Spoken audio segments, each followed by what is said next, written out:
আসসালামু আলাইকুম।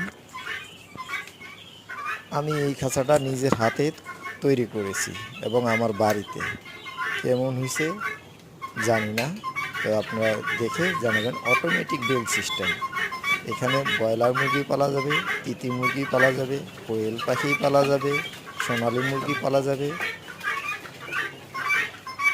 এই আমি নিজের হাতে নিজের বাড়িতে